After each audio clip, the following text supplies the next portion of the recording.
Esse podcast pode conter descrições de cenas fortes e com conteúdo violento, o que pode ser prejudicial para algumas pessoas. Recomendamos cautela para pessoas sensíveis ao tema.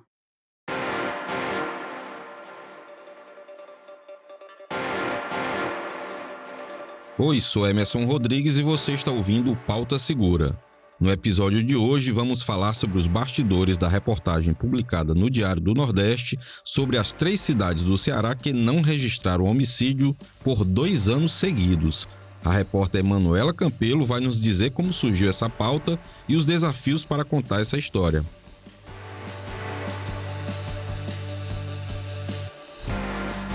A Emanuela ouviu um pesquisador da violência para explicar esse tema. Oi, Manu, como foi que você chegou nesses dados, já que os números disponibilizados pela Secretaria da Segurança só listam os casos por área e não por cidades? Oi, Emerson. Então, para chegar aos nomes dessas cidades, que daqui a pouco a gente vai contar quais são, eu fiz um comparativo com a outra matéria que a gente fez ainda no início de 2022. Bem, no começo do ano passado, nós publicamos uma lista das 18 cidades sem crimes violentos letais intencionais, referente ainda ao ano de 2021. Manu, explica o que são crimes violentos letais intencionais. Os crimes violentos letais intencionais são homicídios, latrocínios e lesões corporais seguidas de morte. A partir dessa lista dos 18 municípios que a gente já tinha noticiado em 2022, eu tive a curiosidade de saber se algum deles permanecia. Então, se permanecesse, já seriam aí 2 anos sem registrar mortes violentas. Com base em um registro diário da SSPDS, que é só nesse registro diário, vale a gente destacar, mês a mês, que tem as cidades onde os crimes aconteceram. Só aí eu descartei 15 locais. Restaram 3, que são essas as cidades que há 2 anos não têm mortes violentas aqui no Ceará: Antonina do Norte, Baixio e Grangeiro. Manu, quanto tempo você levou para fazer esse levantamento? Emerson, como a gente já tinha a lista das cidades sem mortes violentas em 2021, a busca pelas que também não tinham caso em 2022 foi mais fácil. Depois, a própria Secretaria de Segurança Pública também sinalizou os municípios sem mortes em 2022, o que bateu com o nosso levantamento. Pois é, Manu, e o que é que essas cidades têm de diferente das outras, né? O que elas têm feito e o que é que acontece nesses locais que não acontece nas outras cidades que registram homicídios? Eu tive essa mesma curiosidade. Eu perguntei isso para um sociólogo que estuda violência e sempre acaba colaborando aqui com as nossas matérias. É o Luiz Fábio Paiva, que trabalha na UFC. E aí ele levantou uma questão muito pertinente. A questão da necessidade de olhar para a rotina desses moradores, dessas cidades. Porque já que lá não tem morte, né? O que está acontecendo lá, então? Será que seria uma coincidência ou não? Os crimes no interior, muitos deles não envolvem necessariamente a ação de facções em territórios que também têm facções. Existem outras dinâmicas da vida, né, no interior do estado que impactam na ocorrência de homicídios. Então, eu acho que eu não atribuiria apenas a não ter facções nesses territórios o fato de não ter CVLI.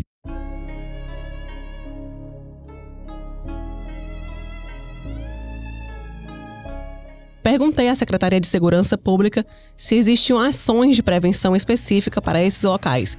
E é aí que a gente percebe realmente que a resposta está nas pessoas que moram nesses locais. A diferença está nas relações interpessoais. O fato de todos se conhecerem, todos sabem ali onde cada um mora, e se chega uma pessoa diferente, aquilo já chama a atenção deles.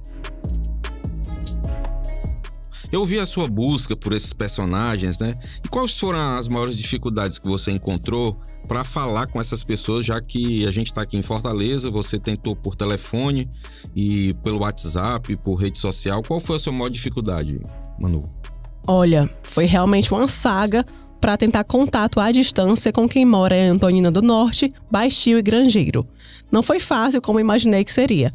Apesar de a gente ter muitos números à disposição, muitos contatos de comércio que a gente consegue pela internet mesmo, via Google, as pessoas atendiam desconfiadas, eu explicava, mas elas não acreditavam muito que essa era realmente a abordagem e que se tratava mesmo de uma pessoa da imprensa. Mas eu acabei conseguindo falar pelo menos com um morador de cada uma dessas cidades. A moradora de Grangeiro, ela preferiu não se identificar, teve uma fala muito rápida, muito resumida. Até destacamos aqui que em Grangeiro, em 2019, estampou muitos noticiários ainda quando o prefeito da cidade foi morto enquanto caminhava lá. Depois, a investigação até apontou que se tratou mesmo de uma desavença política, uma motivação ali exclusivamente pessoal, e o caso segue tramitando no judiciário. Bem, voltando aí para as cidades, né? A gente continuou a busca, agora para falar com o morador de Antoinha do Norte. Eu fiz um contato pelo Instagram, por meio de algumas pessoas que seguiam o prefeito, e consegui uma fala de um morador que destacou muito a boa convivência na cidade e a presença constante de policiamento. Aí ainda faltava a pessoa de Baixio. Continuei tentando com amigos e aquele famoso, será que você conhece alguém que... E foi aí que a gente encontrou a dona Laurima. Ela tem 48 anos e mora em Baixio desde que nasceu. E a fala dela realmente traz muito aí da realidade, da rotina de como é a cidade. Ela, inclusive, é uma super defensora desse cotidiano ainda mais rural, mais simples, onde todo mundo se conhece. É uma cidade muito pacata, poucos habitantes, né? Que a maioria é muito conhecido, é como se fosse uma família.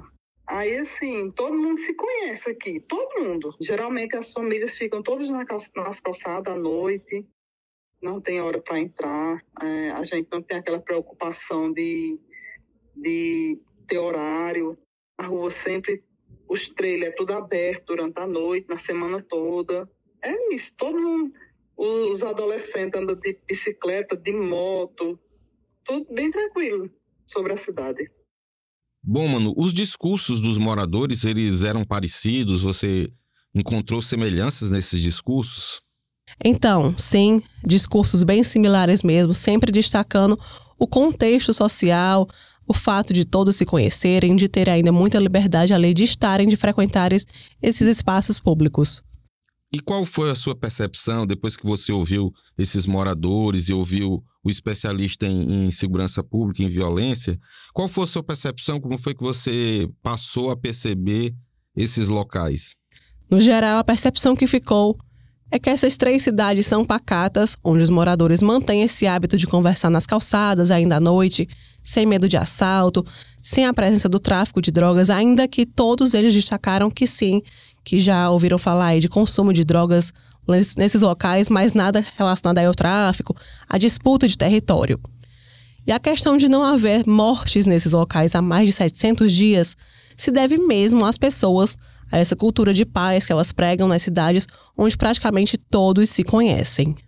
Então a matéria está publicada hoje no Diário do Nordeste, é isso? Isso, publicado a partir de hoje. Na matéria a gente traz ainda outros relatos que a gente não conseguiu gravar, essas pessoas não está aqui disponível no podcast, mas convido que vocês façam essa leitura, descubram até um pouco mais do histórico dessas cidades e vejam também a resposta, as ações da Secretaria de Segurança Pública para continuar nessa redução dos crimes violentos ou letais intencionais no estado do Ceará. Eu vou contar só um bastidor aqui também da minha parte, quando ainda era repórter, que eu tive uma fonte, um comandante de batalhão da PM, que sempre que a área dele estava caindo os homicídios, eu ligava e pedia para fazer uma matéria, pedia uma fala dele para ele explicar por quê, né? O que é que ele estava fazendo lá que estava caindo. E aí ele falava e tal, só que dia seguinte, ou um dia depois, ou 2 dias, aí acontecia um homicídio. Aí quando eu falava com ele, ele dizia, pelo amor de Deus, você fez a matéria e começou de novo, olha aí e tal.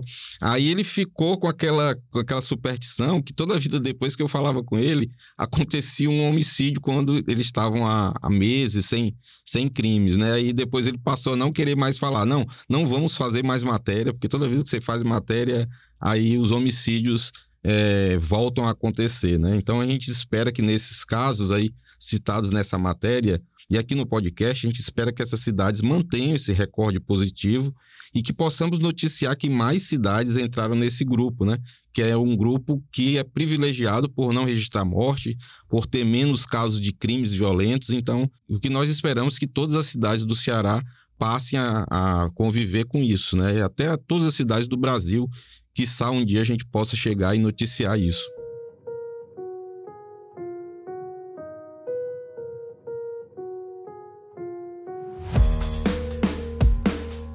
Pois é, eu fiquei até pensando, vou pegar aqui a tua deixa, Emerson.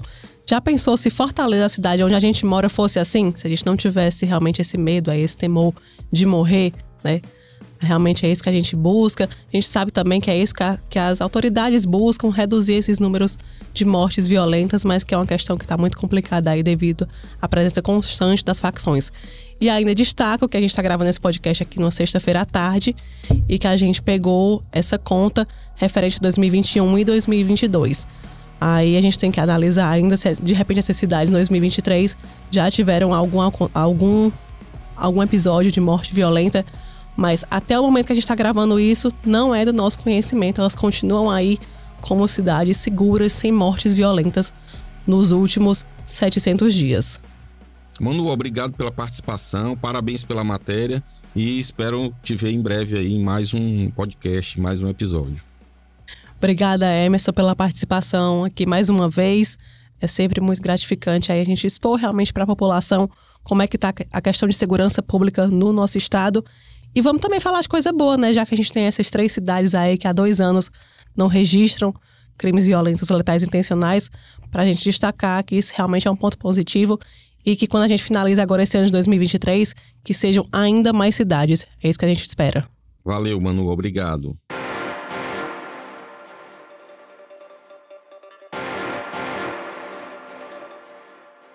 Este foi o Pauta Segura, seu podcast semanal sobre os bastidores das principais reportagens sobre segurança, que você lê no Diário do Nordeste. Siga o nosso podcast no Spotify, na Amazon Music, assine na Apple Podcast, se inscreva no Google Podcast, no YouTube e favorite no Deezer. Dessa forma você recebe uma notificação e não perde nenhum episódio novo.